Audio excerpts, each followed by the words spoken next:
मैं बस इतना बोलना चाहती हूँ कि ये सिर्फ एक डॉक्टर के साथ नहीं हुआ है, ये इन्हीं दौरान और 3 लोगों के साथ भी हुआ है। एक नर्स का रेप हो गया, और जो प्रोटेस्ट करने हम लोग जैसे प्रोटेस्ट कर रहे हैं, प्रोटेस्ट करके वापस जा रही थी, उसका तक रेप हुआ।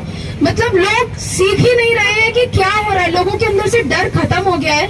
मैं 3-4 दिन तो सो नहीं पाई, रात को 2-2 बजे मुझे इतना रोना आ रहा था कि उसकी हड्डियां तोड़ी गई, उसका मुंह फोड़ा गया। मतलब किसी भी कोई जानवर भी इतना बुरा नहीं होता, जानवर भी तब तक नहीं काटता जब तक हम उसे छेड़े ना। और आप लोग किसी इंसान को इतने हद तक तकलीफ दे रहे हैं। और लड़कियों के साथ मैं ये नहीं बोल रही कि सिर्फ लड़कियों के साथ ये चीज हो रही है, आजकल लड़कों के साथ भी गुनाह हो रहे हैं। मैं चाहती हूँ कि लोगों के अंदर इतना डर बैठ जाए, इतनी दहशत बैठ जाए कि वो 100 बार सोचे कि हमें नहीं करना है ऐसा कुछ भी।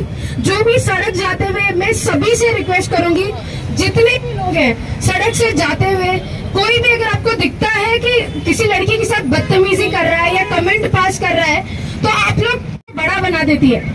उस इंसान के अंदर इतनी हिम्मत कैसे आई होगी कि उसने दिन दहाड़े, वो लड़की बस अपना काम कर रही थी और थोड़ा सा आराम करने गई थी, उसने सोचा नहीं कि भाई मैं पकड़ा जाऊंगा तो मेरा क्या हाल होगा। इंसान के अंदर डर आना चाहिए। देखिए मैं इन सब चीजों में जो लोग पॉलिटिक्स कर रहे हैं, जो लोग अपनी वाहवाही करना चाह रहे हैं, मैं उनका जम के विरोध करती हूँ, क्योंकि मेरी लड़ाई इस क्राइम के खिलाफ है। और मैं जानती हूँ सभी लोग यही चाहते होंगे, क्योंकि आजकल अगर लड़की बाहर जाती है, एक भाई को भी डर होता है, एक माँ को भी डर होता है, एक पिता को भी डर होता है। मैं ये नहीं कह रही कि जाना ही नहीं चाहिए, क्योंकि काम है, हम सब कंधे से कंधा मिलाकर काम कर रहे हैं। मैं नहीं चाहती कि हर लड़की या लड़का इस डर में जिए कि कल को उनके साथ कुछ हो ना जाए। मेरे को कल ही कहीं जाना था, लेकिन मेरे घर में मना कर दिया गया, क्योंकि सब डरते हैं, वो बताना नहीं चाहते, लेकिन डर सभी के दिल में है। मैं चाहती हूँ ये डर हटे, कानून तक जाएगा, कानून पक्का इंसाफ तो देगा, लेकिन जल्द से जल्द इंसाफ मिले और ऐसी चीजें रुके। हम जो चीज हम यहाँ घर से ही हमें स्टार्ट करना पड़ेगा कि आगे चल के ऐसा कुछ भी ना हो, किसी के भी साथ ना हो। और मैं खुशनसीब हूँ कि मैं बिदर जैसे शहर में हूँ, जहाँ ऐसे वाक़ये और जहाँ की पब्लिक लोगों से बहुत तमीज से पेश आती है। बट मैं आप सभी से रिक्वेस्ट करूंगी, अगर कहीं पे भी आपको लगता है कि कुछ गलत हो रहा है, किसी के साथ बदतमीजी हो रही है, जम के विरोध करिए।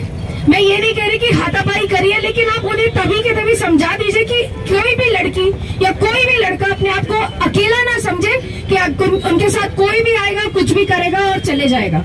वो लड़की अब तो चली गई, इस दुनिया में भी नहीं है, और वैसे कई लड़कियां चली गई।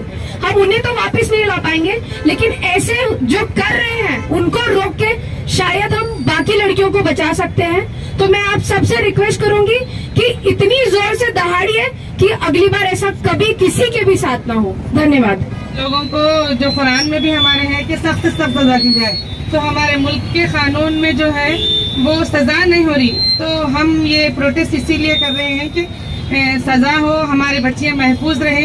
ये एक लड़की का हादसा नहीं है, बल्कि हर माँ की हर बच्ची का हादसा है। ये बहुत ही दहला देने वाला वाक़या है। तो इसके खिलाफ हम आवाज़ उठाने के लिए यहाँ पर मौजूद हैं।